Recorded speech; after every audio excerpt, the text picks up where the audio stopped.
let me see if they really want me. Let me like pressure test this. So I actually revealed it to the person who would become my manager in the interview process. And I said, hey, I just want you to also know I want to be upfront. I have ADHD. I take medication for it every single day. I just said, if we're going to do this and we're going to make this change, let's do it all the way. And let's do it in a way where I know you want me for who I am.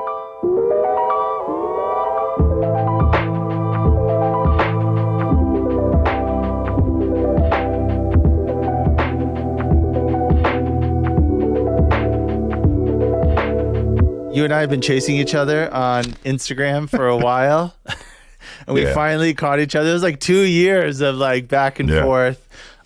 So thank you. You even were working at a different place the last time we first contacted each other. It's crazy. Yeah. I mean, ADHD, right? I mean, come on. That's what we're talking about. So it's funny. I've learned to let go of any ego when someone doesn't hit me back, especially when I'm trying to chase down ADHD people.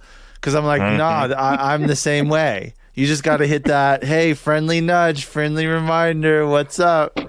Man, it's so true. It's so true. And I have learned to communicate to people, you know, especially some of the other social platforms, like Instagram isn't that bad. I don't have, you know, 1 million followers, but on another social platform, I have more folks who I'm connected with, and my inbox is an abyss. And like, I have this crazy dream and fantasy that one day I'm going to take off like a week, and I'm going to get up every morning, and I'm just going to try to get to inbox 0, and I'm going to apologize to everybody and say, hey, I've been moving fast. I just had a baby. I got ADHD. And it just is like the dream deferred that I just keep chasing. So I appreciate the grace and appreciate when people give folks like you and I grace as well. So the funny thing about inbox 0, and I think I also had that like aspiration for an inbox 0. And then I read something, there's a fantastic book called 4,000 Weeks, Time Management for Mortals by Oliver Burkeman. I feel it should be in the canon of ADHD books, just like Driven to Distraction, because he talks about the concept of productivity from a philosophical point of view. But to specifically point out the inbox 0, he said inbox 0 is a fallacy because all you're doing is, A, you're just getting really good at email. And every email you send out means you're going to get more back, which doesn't really make you more productive or save you more time. You just get good at emails. And so he's like, let that go. And that concept kind of like, oh, great. I have permission now not to hit people back. Yeah. No, I'm with that. And like, because I've been on the other end of that trade as well, where I hit people and they don't hit me back, like I try to show some form of empathy and compassion, and I really want to get back to people. But it's like I learned that, you know, later in my career when I met folks who were more senior, or maybe just people who had it, what I would call right, they'd say, look, you know, when you're out of office for a few days, you get back and there's like 600 emails.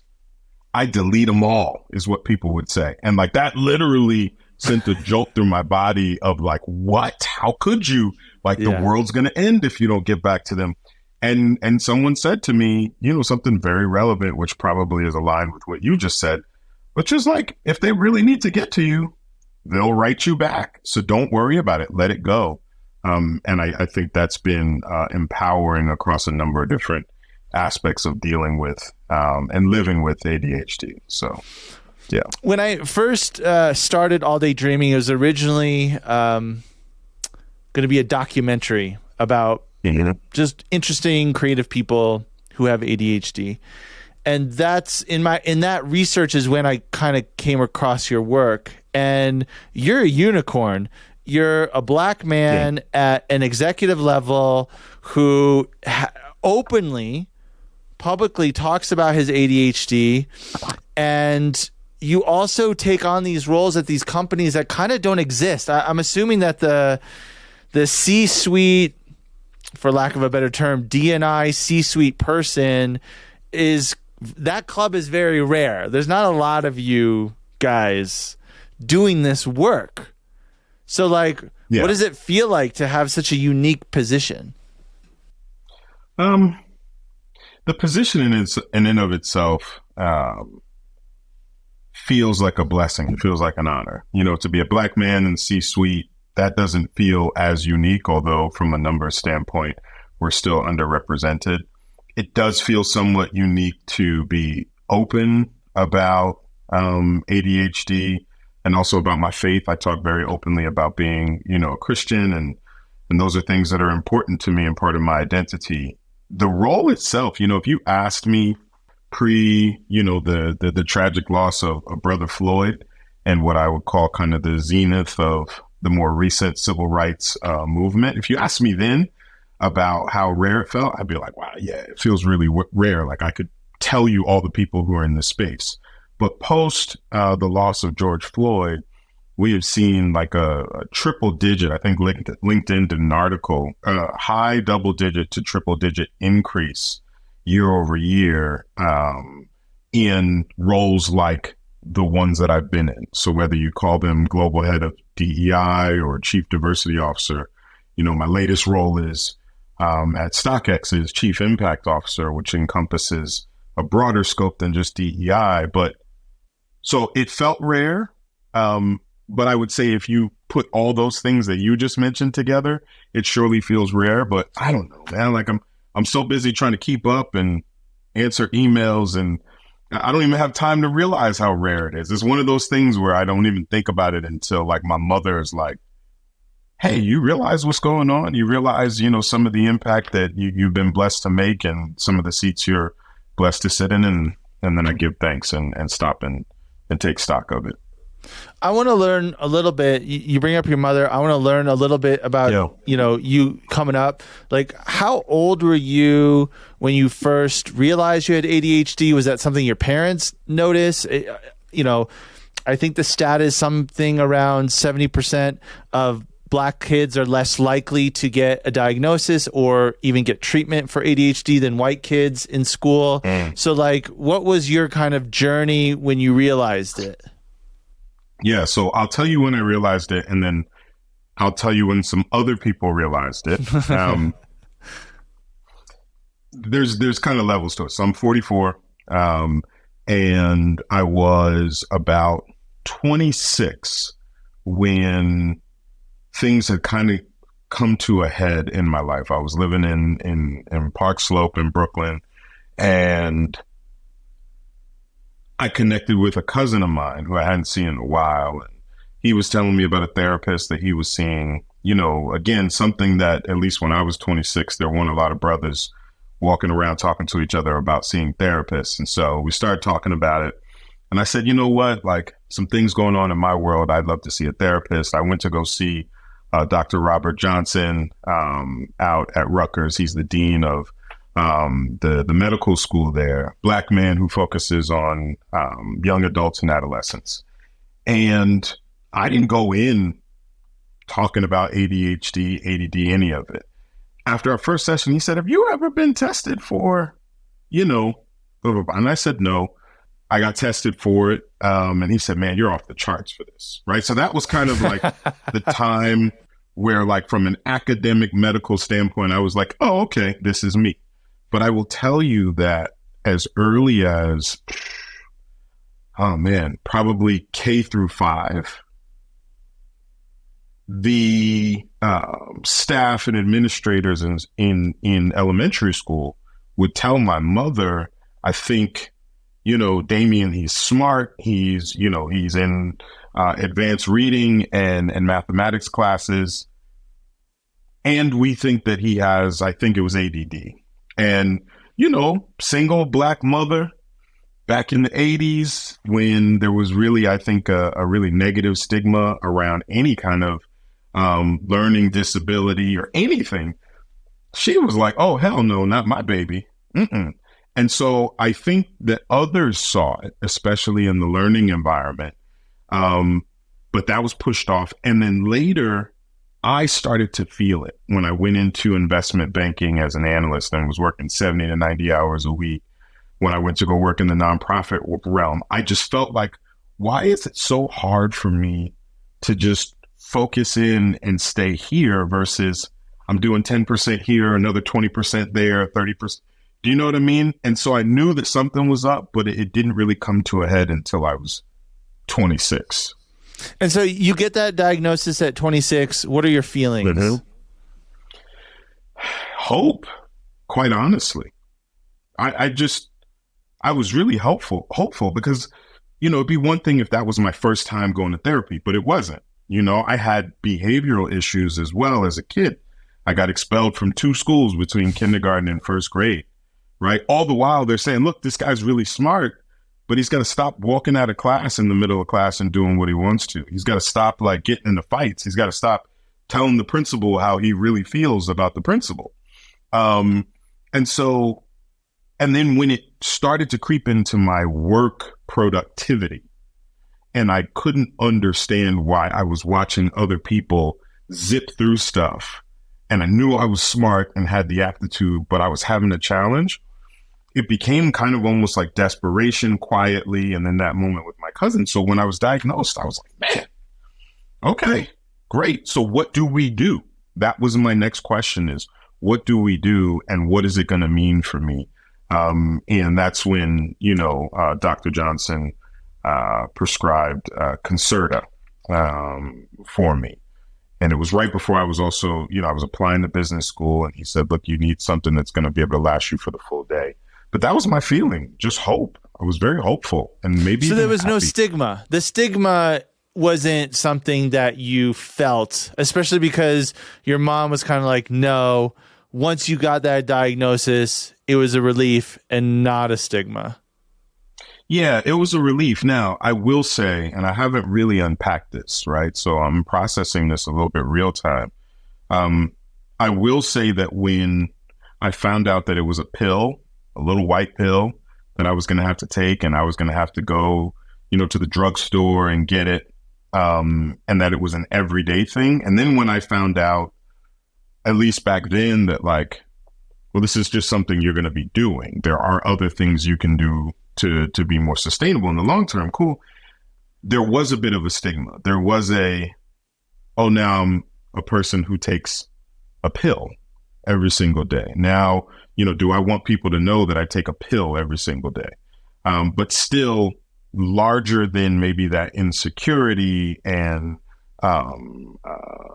near-term desire to hide it from the world was hopefulness, because I knew that if it worked and if the diagnosis was correct and if the medication worked, that was going to just unlock a lot of things for me and make life better. Mm-hmm. When was the first time you felt comfortable sharing this information with your family, with work, and then ultimately publicly? Yeah. With my family, my dad's from Guyana. My mother is, from Jersey, and they keep it real with me. The Caribbean side will tell me when I clearly have not been in the gym. My mother tells me everything, and so I have the blessed fortune of having a very direct conversation with my family. They also, especially my mother, has been there every step of the way when it's come to some of the negative outcomes that have come from me having trouble focusing, having trouble just locking in, whether that was academic, behavioral. So it's a long way of saying that my family was no problem. I told them that, right? And I think by then they were just more curious as to what it was, the medication, et cetera. The work piece didn't really come. So let's see, I graduated from business school in 2009. I would say I didn't get comfortable until I started working in the tech industry in 2014. And by then, and so what kind of position do you have in 2014? Yeah. 2014, I'm leaving finance, where I was an executive coach to a lot of very senior leaders.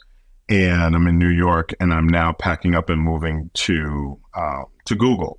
actually, and I'm a diversity, equity, and inclusion strategist. So I'm advising the CFO and the chief legal officer, and then all of their reports on how to approach diversity, equity, and inclusion from a strategic standpoint. And I'm in Google, so it's my first time in tech. So I've literally traded in like suits and ties for like hoodies and, like rooms where you can sleep in the middle of the day and like free Twizzlers in the cafeteria. So you want to talk about like sensory overload? That was tech, going out to Cali and Mountain View. So yeah, that was my role. And a lot of it was also external. Yeah. Community too. And so when was do you remember the first time that you're revealing that you have ADHD to your boss, to your company? And what prompted that? And what was that experience like? How did you prepare to tell them? Yeah. I wish I could say that there was like a plan for it, but there wasn't. I tell you, there was an energy to your question around prompting it. There was an energy as I was interviewing for the role. I think maybe I also thought that this pill was going to solve everything. I'm like, okay, I take this pill and it would be like limitless, like the movie, and like, voila, and I'd just be good to go. That's not the case. You obviously still have to put in your own effort. The pill is just, it's an aid, essentially. And so I had now had a couple of professional roles after business school and was still seeing, so there's some things that could be a little bit different, but I still haven't revealed in the industry that I was in. So now moving into tech, I'm like, you know what? I hear tech is like people with purple hair and you can bring your dog with you to work and all the cool things. You know what? Like, let me see if they really want me. Let me like pressure test this. So I actually revealed it to the person who would become my manager in the interview process.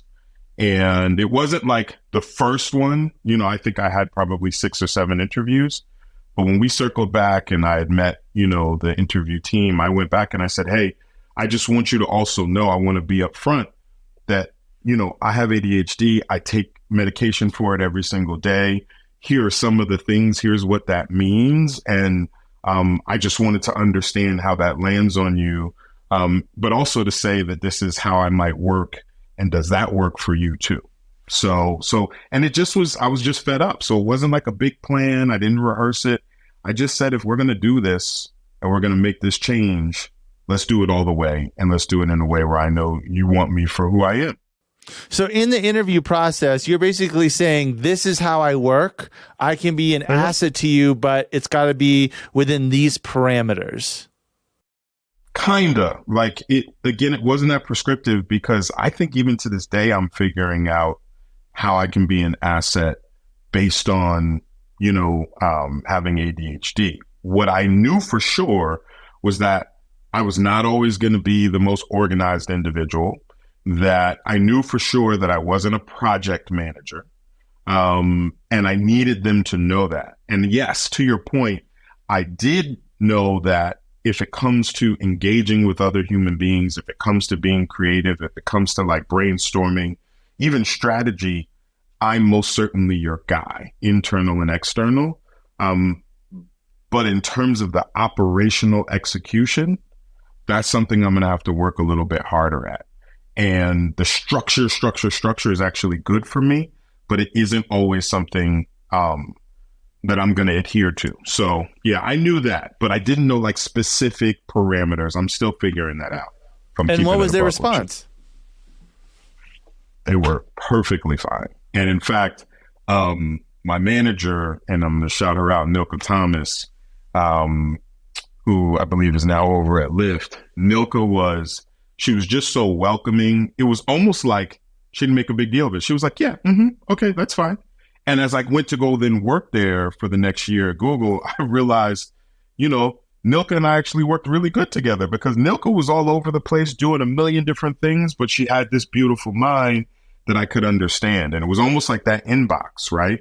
That inbox that we talk about. Like, I wouldn't always hear right back from Nilka, but I always knew that Nilka had my back. And because I was the same way, it actually worked perfectly. And then I got there and they had a group that at the time was called the Special Needs Network. And it was an ERG that was focused on people with disabilities and family members, you know, so it wasn't just people who had disabilities, but it might have been people who were married to people with disabilities or people who were parents of. So it was that whole community that was just like what other people might call weird, we call normal, we call family. So come on in, you know? So it was that. I mean, it wasn't perfect. I wasn't perfect.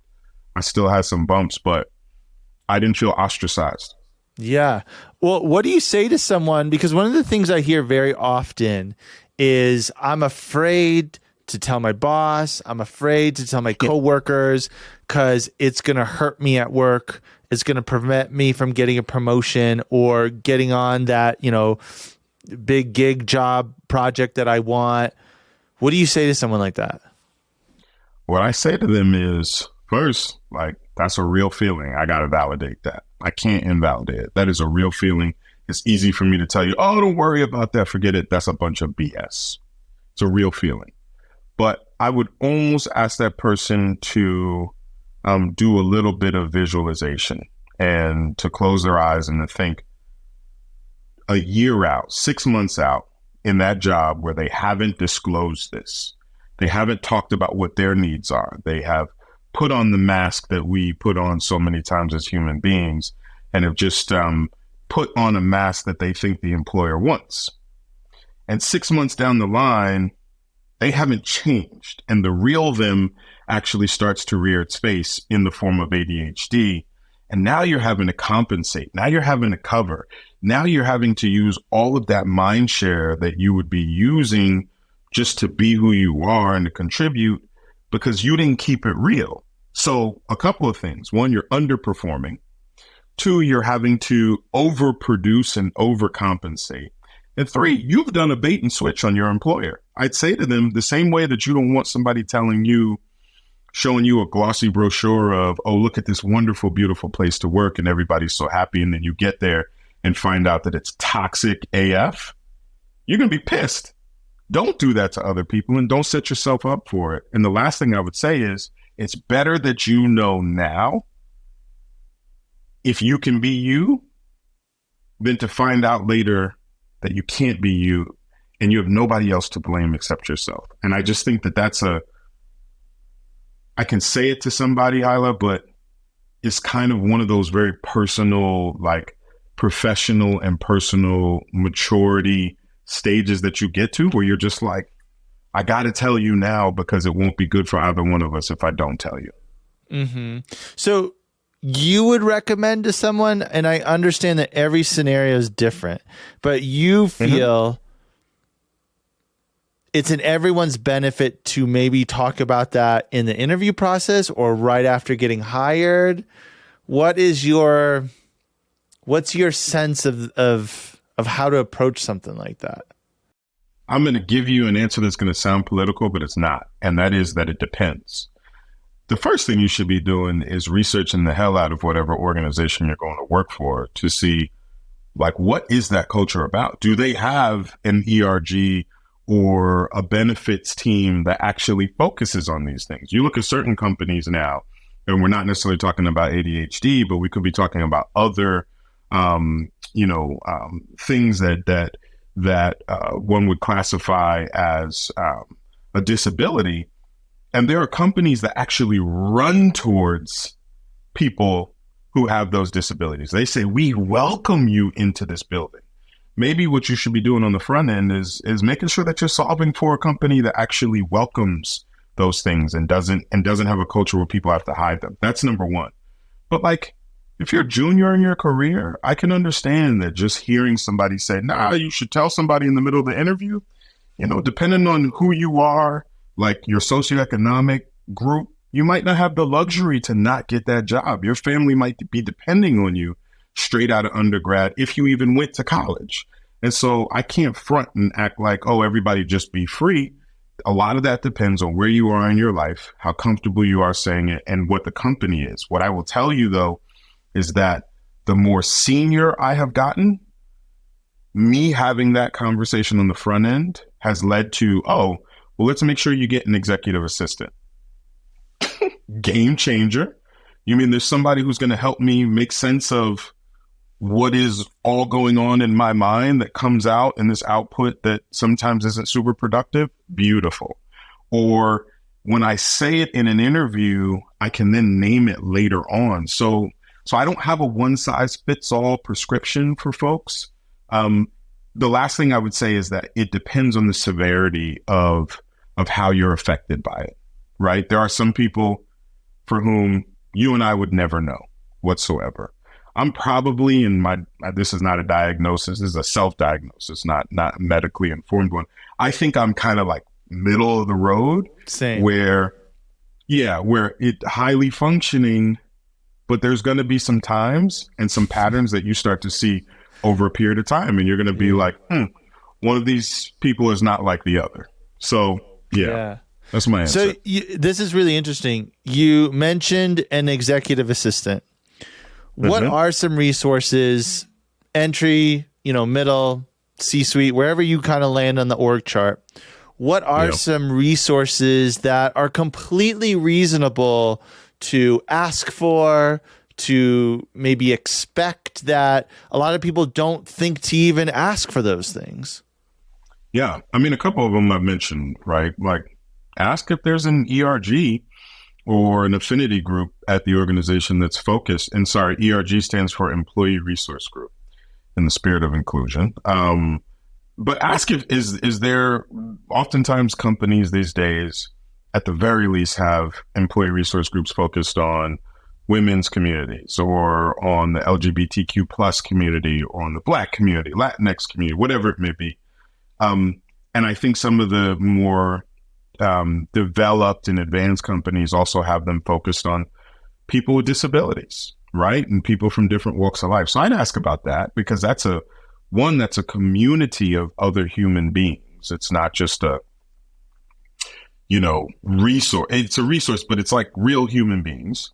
So that's one. The second is I'd be asking about benefits. A lot of times when we ask about benefits, we are asking about, especially in tech, we're asking about benefits and compensation, total rewards, like bonus structures. And am I going to get equity? And obviously, like, what insurance, platform are you using, et cetera. But like, ask about therapy. Is it something where they're allowing me a certain number of sessions with a therapist? And then after that, I have to pay? Is it unlimited? Are you, who is the healthcare provider that you use? Do they actually give me the ability to put in a profile that says, I'd really like a therapist of color. I'd like somebody of this gender, somebody of this, sexual orientation, somebody who specializes in X, Y, and Z, and then you get matched? Or is it a one size fits all? That's also going to be really interesting. Can you, if you do take medication, do they have a program where your medication can be delivered to you? I can't tell you how many times I've totally screwed myself because I waited for my prescription to run out. And then I called my doctor, couldn't go in and see her, called my doctor, or I procrastinated, right? Like the first day I'm like, oh, I'm good. And then ADHD, I procrastinate. You look up, it's 3 days later, and all of the like bad things are happening. And then I'm in a dire strait.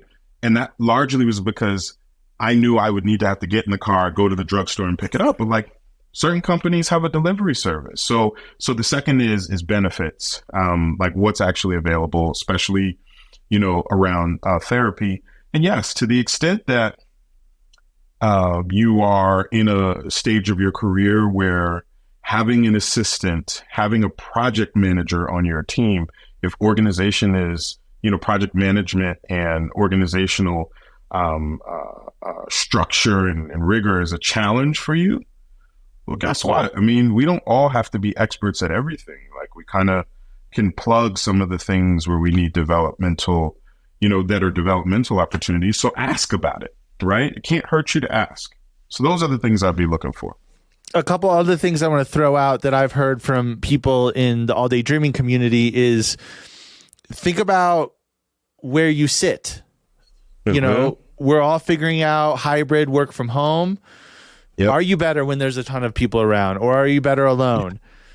Do you tap into your focus and concentration at 8 a.m. or 8 p.m.? Maybe there's some flexibility on when you're available online.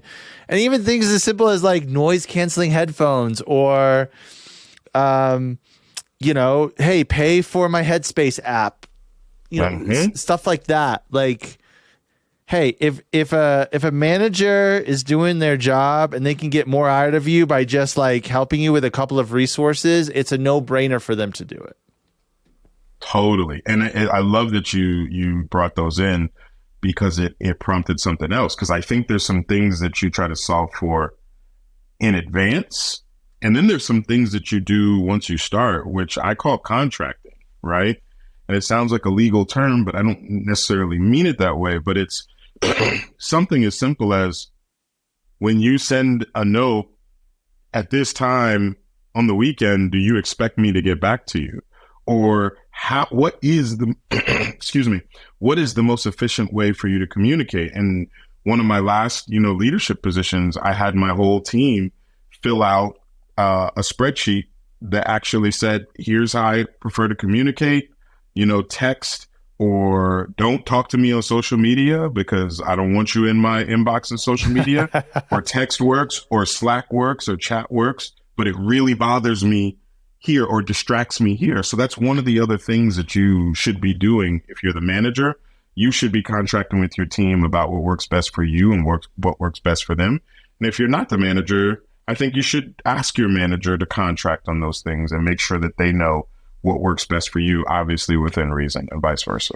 One last thing I want to point out is that ADHD falls under the Disabilities Act. So there are some protections, legal ones as well, to think about. Okay, so we talked about someone who's trying to get a job or working in a place and revealing they have ADHD to their boss. Let's go to the other side of the chair. Someone who maybe just doesn't get it, they don't understand, or they don't know how to utilize that person or set them up for success. What are you telling that person? The first thing I'm trying to tell them is something that helps them to understand. Let's say they don't understand. If you don't understand, if you can't either sympathize or empathize, if I just give you something prescriptive around, we'll do this, that, and the third, you might do it to be compliant, but I want you to do it because you feel me. And so the analogy that I often give around at least how it affects me, and again, this affects everybody differently, is like, look, imagine your whole house is dirty and you start cleaning in the kitchen. And you're in the kitchen, you're making good progress, but then all of a sudden you see a sock. Now, don't ask me how the sock got in the kitchen, but you see a sock and you're like, that belongs in the bedroom. Instead of just like creating a pile in the kitchen for stuff that doesn't belong in the kitchen and I'm going to get to it when I'm done, my mind says, oh, let me stop, take this sock to the bedroom. I take the sock to the bedroom. The kitchen's only 20% done. Now I'm in the bedroom. The bedroom's dirty. Oh, let me start cleaning the bedroom. Now I see something that belongs in the bathroom. Go to the bathroom. I see something, right? So ultimately, the house will get cleaned. Did it get cleaned in a streamlined and efficient manner? Absolutely not. Did it take maybe twice as long? Absolutely.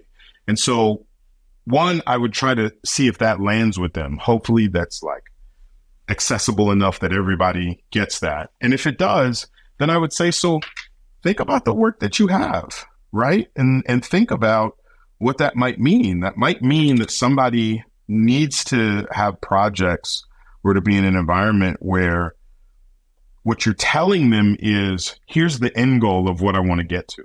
I really want a clean house, and I want it clean, and I want it to smell like pine sol at the end of the day. And here's when I need it done by. But what I'm not going to do is tell you how you need to do it, or that you need to do this room first and that one. I want you to be creative. I think you'll actually come up with a better outcome if you're just creative. Be free. But here's the non-negotiable, right? So what you're doing is you're providing a little bit of structure. You're being really clear about what it is that you expect from the outcome, but you're giving them that freedom to be creative. So that's one thing I would say. And then the other thing, and these at the end of the day, as you're hearing them, these are things that we should just be doing regardless whether you have ADHD or not. but very important, I think, for people with ADHD, is I would be having clear and frequent check-ins on how is it going and what do you need at the end of the day. Because for a lot of folks, I think with ADHD, depending on the role, like you're still finding things out that work for you and don't work for you. So what you contracted on day one may be different than what you need on day 90 or different than what you need by year number 2. So again, given that like latitude for creativity, celebrating it, inviting it in, and actually leveraging that person when team culture gets a little stale. The energy that's there, the spontaneity that's there, I think very specifically for many folks with ADHD can actually be a great asset. Yeah, it's a tricky thing to place, but once you understand how you can utilize someone, it can be a great asset. You know, we love stimulation. We love new things.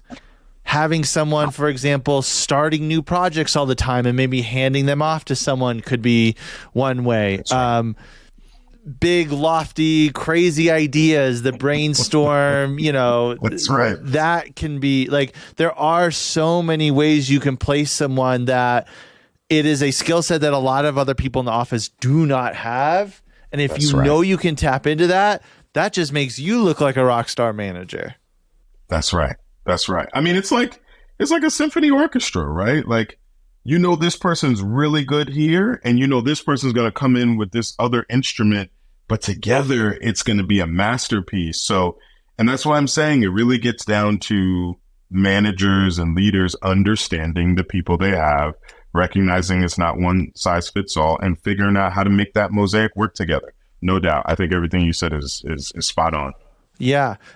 So let's talk a little bit. What's interesting, especially in the music industry, you have so many creative brains, not just on the musician side, but, you know, behind the musicians as well. And what's interesting was when I was trying to find executives with ADHD, it was really hard. And I'm like, whoa, this is the music industry, like, and especially women.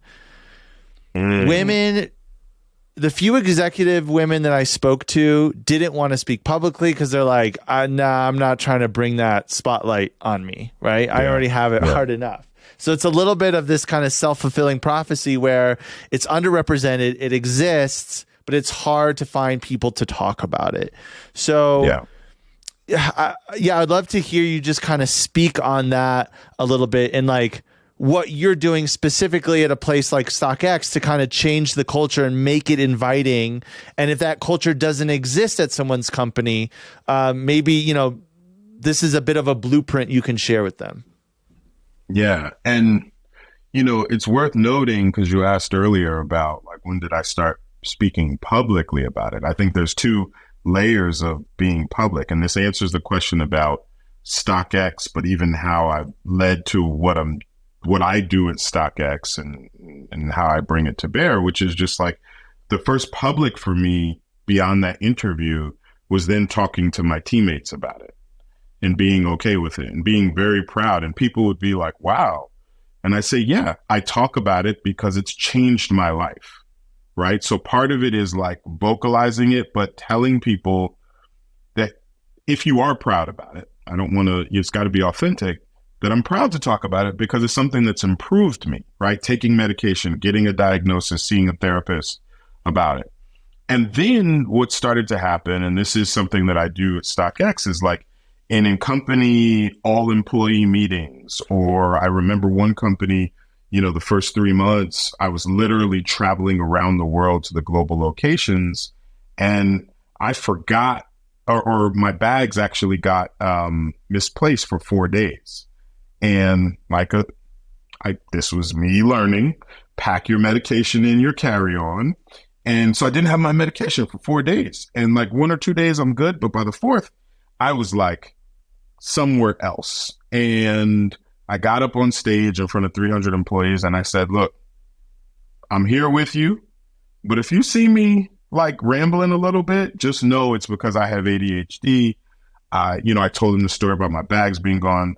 And 30 minutes after the session was done, I'm back up at, whatever desk I was sitting at for the day. And an employee came up didn't know this person, but they had been in the audience, and they said, hey, one, I really appreciate you sharing that. Like, I haven't really seen a leader do that publicly. And two, I also have ADHD. I also take the same medication. I have something, a pill if it's helpful to you. His dosage was different than mine, so I didn't do that. But what I'm trying to explain and what I've been trying to do for the 5 months where I've been at StockX is it's not some big initiative, right? We have an amazing benefits team that offers therapy. We have a CEO who, historically has sat on the board of nonprofits that focus on mental health and well-being. And so he's already built that way, which means the culture is, but in every single employee, or we call, our folks team members, and every single team member facing conversation where it's appropriate, I talk about it. And so, Hyla, what I'm saying is, I think the best way to establish that kind of culture is for the people who many people look to set the pace. And I mean that in the humblest of ways, for us to be real human beings, for us not to always have to show up like everything's perfect and we don't have stuff going on in our lives. And so that's what I'm doing. And I have gotten lots of feedback from people where they've said, I really appreciate you talking about that. I have this, or there's this. And at some point, we're going to create an employee resource group that is focused on people, with disabilities. And we're going to celebrate this. We just did what we call a candid conversation for an hour long to talk about Disability Pride Awareness Month.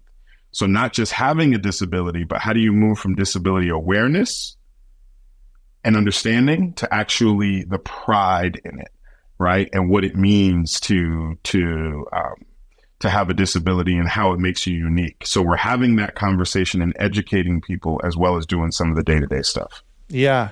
The bridge from ADHD is working against me to ADHD is working for me, where you kind of crack the code and you figure out, oh, this is how I use it. Doesn't mean every day is easy, but I've figured out how to use it so I can have a career, so I can have a relationship, so I can be a good father. Do you remember crossing over that bridge? Do you remember when it kind of clicked and you cracked the code and you're like, aha, I think I kind of know how I can use this to make a life?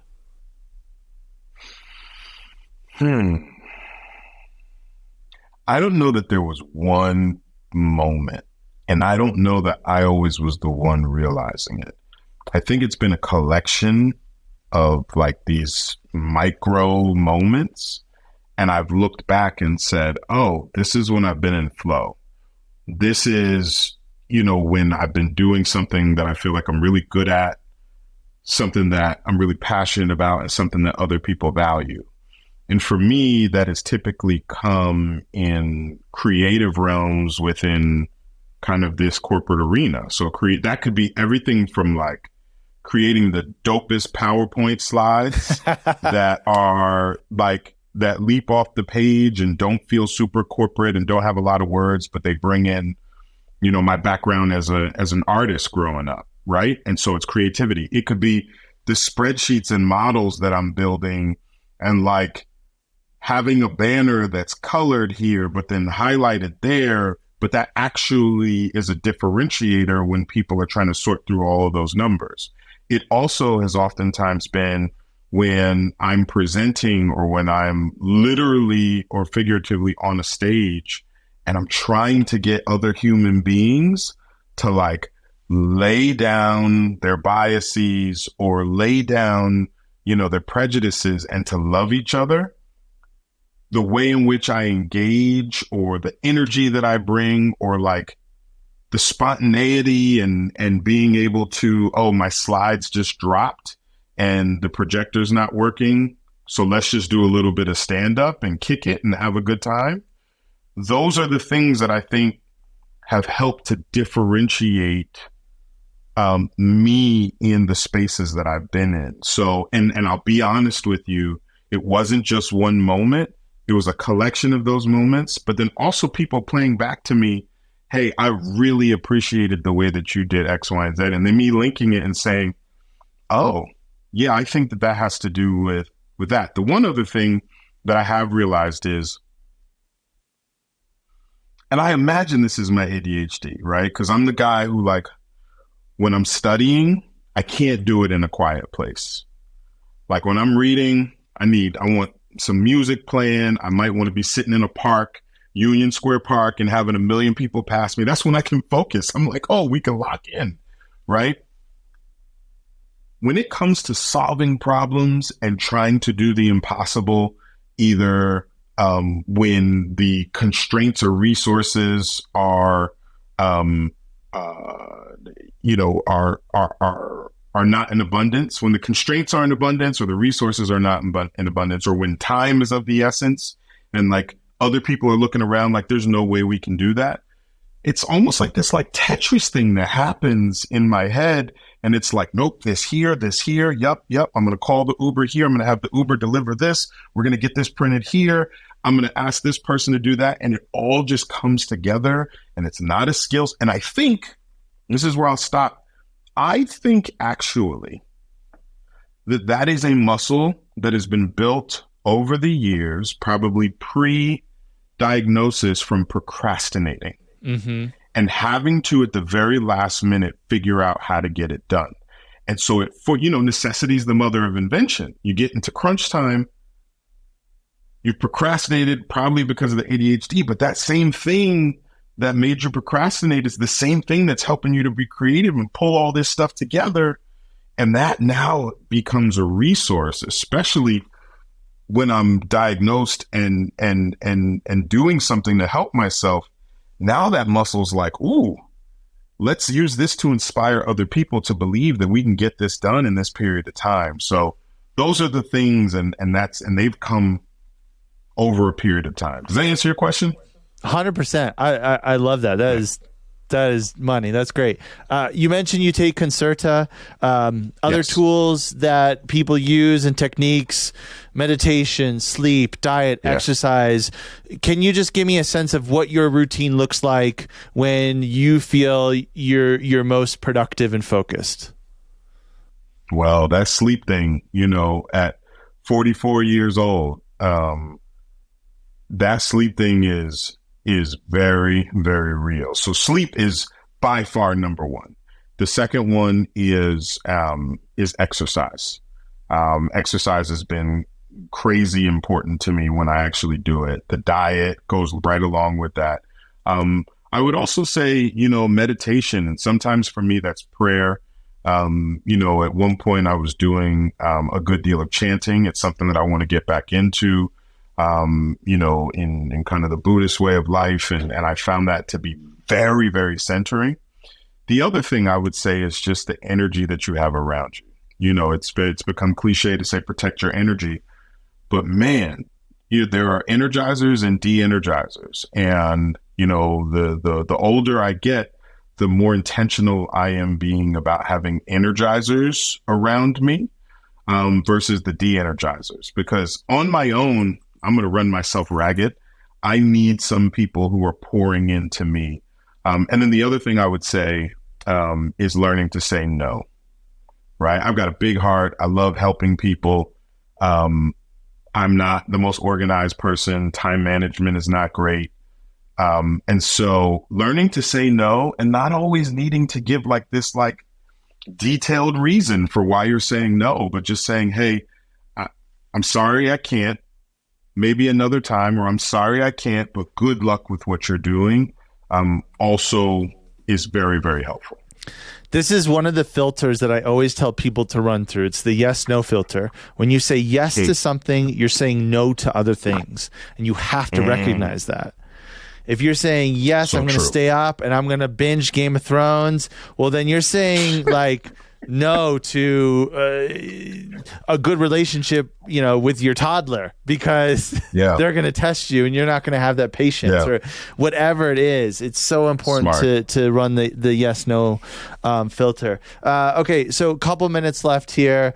You work at StockX. It feels a little sexier than eBay and Zoom. I don't know how many people were hitting you up for, free Zoom downloads, but I would imagine that the phone rings a little bit differently now that you're at StockX. A little different. Yeah. But it's a blessing. I've been a customer of the company since a couple of months after we launched in 2016. And, I purchased almost 100 pair of kicks on StockX over the years. Hundreds? I love the culture. Hundreds of shoes? 100 shoes. Personally. Yeah. Yo, are you wearing them? Are they still in plastic? So, okay, you're clearly a sneakerhead. Nah.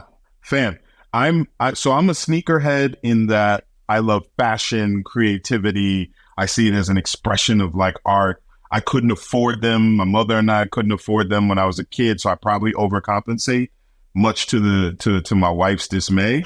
And I have hundreds of pairs. So I bought 100 on StockX, but I've been collecting longer than that, and sometimes I get directly from retail. That said, like, I wear my kicks. Okay. I'm not one of these people. No shade to people who like worship them in a box or in a case. I wear my kicks. And so StockX is a dream for me. It's also, are there any that are like saved or protected? Like, it's just strictly fashion. I'm just trying to look fly and have clean shoes every week. There are some that like I open the box if I'm going to go to like an event or I'm going out and I'm like, nah, not yet. Not yet. It's not special enough. This is not special enough. I got to put you back. And I talk to them. They have personality, but I have a pair of Lanvin Gallard department, the collab they did, and the curbs that are splattered with paint on the front, and the laces are like bows, like ribbons. And every time I think I'm ready, I just put them back in the box, man. So I'm going to rock them. But StockX has been a dream, founded in the city of Detroit. Detroit is like such a dope city that I feel like too many people don't have the accurate picture of. And so just being able to do community there, the people at StockX globally are dope. Our CEO is a beast. And so I'm just, I'm thrilled to be at the company. And I'll just say this as well. And I'm sorry to go back to the question, but previous question was about like sleep and diet and all that. One of the other things that I do from time to time is I don't take my medication. And, same. I'll have a day or two where sometimes it's intentional, where like, I'm like, nope, I'm not. Other times it is, I forgot. And I know that if I take it like after 1 o'clock, I'm going to be up all night. And I lean into that. And to be very transparent, today is one of those days where I forgot this morning to take it. I was with my wife, headed to this conference, and I forgot to take it. I came back to the hotel for some work meetings, and I said, you know what? I'm not going to take it for this conversation, because one of the upsides of ADHD is I feel like it allows me to be much more authentic in who I really am. I think I'm a more spontaneous and fun and creative person. And sometimes the medication does curve that a little bit. And so today I just wanted to show up, fully as Damian, who Damian is, with all the imperfections and perfections and the journey. So I just wanted to make sure that I shared that as well, my brother. I appreciate that. I am also not taking Adderall at the moment. I find that when there's kind of like high energy, high stress situations, it almost makes it worse. if I'm like on set, if I'm in the field shooting documentary, if I have to sit down and talk to someone like you, it almost elevates me too much. I kind of reserve that Adderall when I know I need that like gasoline in the engine. That's right. Yeah, totally. That's right. I'm with you. Man, I am so glad that we connected. This has been a super rad conversation. Appreciate the space. I appreciate what you're doing for the community, just raising awareness, educating, demystifying, but also even the gems you dropped today about other things that you've heard other people do to set themselves up for success in their lives. I appreciate it. So I've learned a little bit as well. So thank you, fam. Thank you. Okay, sweet. Enjoy. Do you know someone who would enjoy this conversation? Share it with them. And if you have just a moment, please rate our show and leave a comment on whichever platform you listen to. It really helps us reach other creative thinkers with ADHD just like you. My name is Hyla. Thanks for listening.